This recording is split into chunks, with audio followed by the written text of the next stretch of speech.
Hello বন্ধুরা, আশা করি সবাই ভালো আছো। দেখো চলে এসেছি ব্রেকফাস্ট রেসিপি নিয়ে, লুচি তরকারি। তোমরা ভাববে এটা আবার কী জিনিস? লুচি তরকারি তো সকলেই খায়। না, আমি যেটা জিনিসটা দিয়ে এটা তৈরি করব আজকে সেটাই দেখাবো। দেখো ডালদা, এই মার্কেটে ডালদা কিন্তু কোথায় হারিয়ে গিয়েছিল, আবার যখন এসছে তো আমি তো এটা দিয়েই রান্না করব। তো দেখো আমি ডালটা কড়াই গরম করতে দিলাম, দিয়ে আমি ময়দাটা মেখে রাখবো। তো দেখো যতটা পরিমাণ লাগবে আমি ততটা নিয়ে নেবো।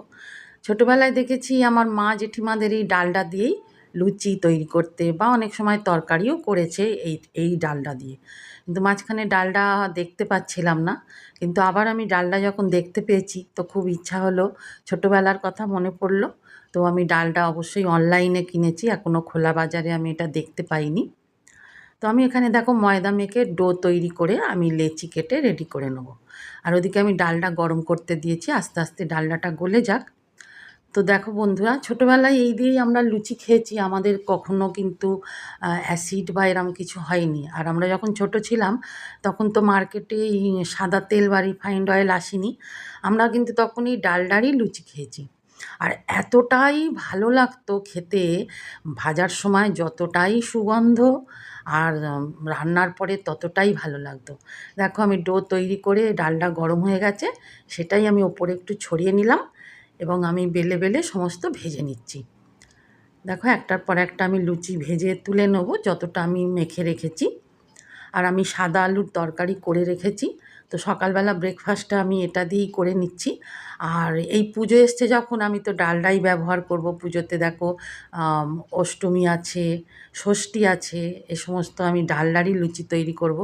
তো বন্ধুরা, ছোটোবেলার কথা মনে পড়লো বলে আমি এই ভিডিওটা করলাম। যারা ছোটোবেলায় এরকম ডালডার তৈরির লুচি খেয়েছো না, তারা আমাকে কমেন্ট করে জানাবে। ভালো লাগলে ভিডিওটা লাইক করবে, এবং যার যার ছোটোবেলার কথা মনে পড়ছে তারা আমাকে কমেন্টে জানাবে। তো বন্ধুরা দেখো, লুচি আমি একটার পর একটা ভেজে নিচ্ছি, ভেজে নিয়ে আমি সমস্ত দেখাবো। আর লুচিগুলো কত সুন্দর ফুলছে দেখো। লুচি যে ভাজছি আমার নিজেরও ভালো লাগছে, একটা খুব সুন্দর সুগন্ধ ডালডার আছে। তো সবাই যারা ছোটোবেলায় ডালডার লুচি খেয়েছো তাদের নিশ্চয়ই মনে পড়ছে, তারা যদি ভিডিওটা দেখো অবশ্যই তারা এটা শেয়ার করবে। আর হচ্ছে দেখো লুচি আমার সমস্ত ভাজা হয়ে এসছে। দেখো সব কটা লুচি আমার ভাজা হয়ে গেল। তো আমি সাদা আলুর তরকারি তৈরি করেই রেখেছি, এই দিয়েই আমি ব্রেকফাস্ট দেব। বন্ধুরা আবার আসবো নতুন রেসিপি নিয়ে, তোমরা পুজো ভালো কাটাও। Thank you.